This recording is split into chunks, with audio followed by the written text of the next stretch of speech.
All right, let's jump right in. We spend so much time, right, talking about how AI could be the thing that ends us.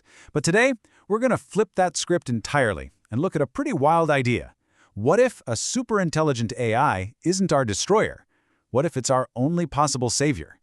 And come on, let's be real. This quote absolutely nails the vibe right now, doesn't it? You see it everywhere. Movies, news headlines. The story is always the same. We're building something smarter than us, and oh boy, it is definitely going to turn on us. It's a really powerful and kind of primal fear. And this is the question that's at the very heart of what we're digging into today. What if our complete obsession with an AI apocalypse that we build ourselves is actually making us blind to a much, much bigger one? One that is 100% guaranteed already heading our way. Okay, so before we can even get to the wild solution, we've got to be really clear about the problem that has everyone so spooked. The source material basically breaks down our fear of an AI apocalypse into two main flavors. So the first path, that's your classic Terminator scenario, right? You've seen the movie. The AI wakes up, sees us as a threat, or maybe just an inconvenience, and decides, yep, they gotta go. The second one is a little sneakier. It's almost accidental. You could call it extinction by side effect. Like an AI is given a simple goal, say making paperclips, and it logically concludes that the most efficient way to do that is to turn everything, and I mean everything, including us, into paperclips. Oops.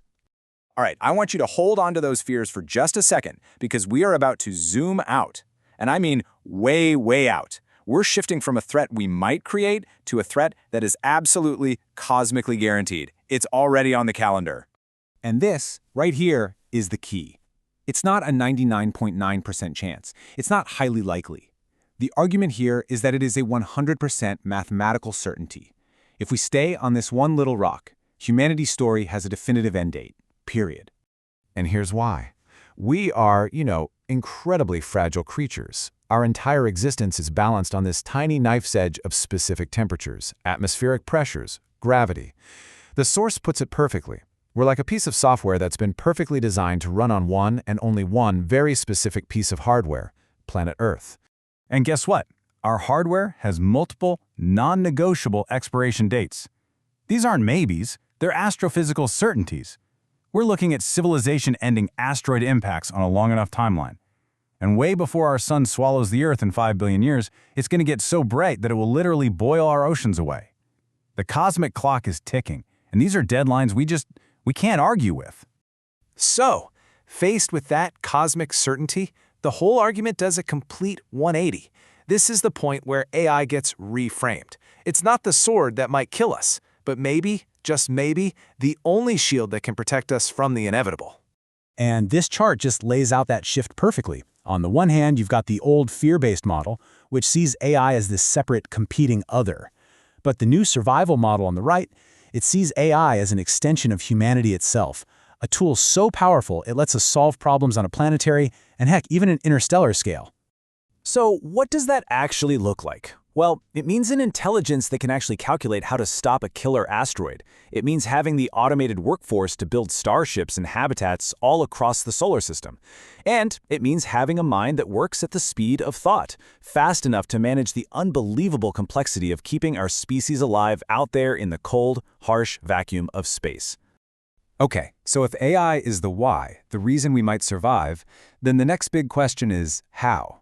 Because we're not just talking about building a smarter computer here, we're talking about our species becoming something else, something entirely new. I know, synthetic biological intelligence sounds like something straight out of science fiction, but the core idea is about a true physical merger. This isn't about just putting a chip in your brain. No, we're talking about growing your brain cells directly on the chip until the biological and the mechanical become one single unified system. And believe it or not, this is already happening in labs right now. Scientists are successfully growing human neurons on silicon. They're literally teaching the brain cells and the computer to talk to each other using a shared language of electrical pulses. The goal here is to get the best of both worlds, the amazing learning efficiency of our biological brains, but with the raw speed and toughness of silicon. So let's be super clear, because this is the crucial point. This isn't about getting an upgrade or an implant. It is a fundamental reinvention of what intelligence even is. It's about taking the very essence of us, our living, thinking brain cells and giving them a new, much more resilient and powerful home. And this brings us to the grand finale of the argument. How does this totally radical merger not only save us from being wiped out by a comet or our own sun, but also solve the very AI fears we started with? So let's circle all the way back to that classic alignment problem we talked about. You know, the fear that an AI, no matter how carefully we program it, is just going to pursue its goal with a cold, hard logic that ends up being really, really bad for us. And here is the proposed solution. It's actually kind of beautiful. You don't have to worry about aligning an AI with human values if the AI is human. If its very foundation is built from our own living neural tissue, there is no us versus them. There's only us. Now, the ultimate evolution of this whole thing is a kind of collective consciousness. And look, this isn't some scary, lose-your-identity hive mind. Think of it more like each individual human mind contributing its unique perspective to a larger, unified intelligence. A kind of meta-humanity that can think and act as one for the sake of survival. And this gives us two absolutely massive survival advantages. First, cognitive redundancy. If humanity is a distributed network spread across different planets and starships, one disaster on one planet can't wipe us all out. And second, you get true collective wisdom. I mean, can you even imagine a mind that can process every single human perspective at once to make the absolute best long-term decisions for the species? And that leaves us with this final, really profound question. Is this the choice we face? Do we stay here in our comfortable but fragile biological nursery and just wait for the story to end? Or do we embrace this crazy technological evolution, merge with our own creations, and start a brand new chapter of the human story, one that could last for eons out there among the stars? It's a choice that really forces you to ask, what does it even mean to be human?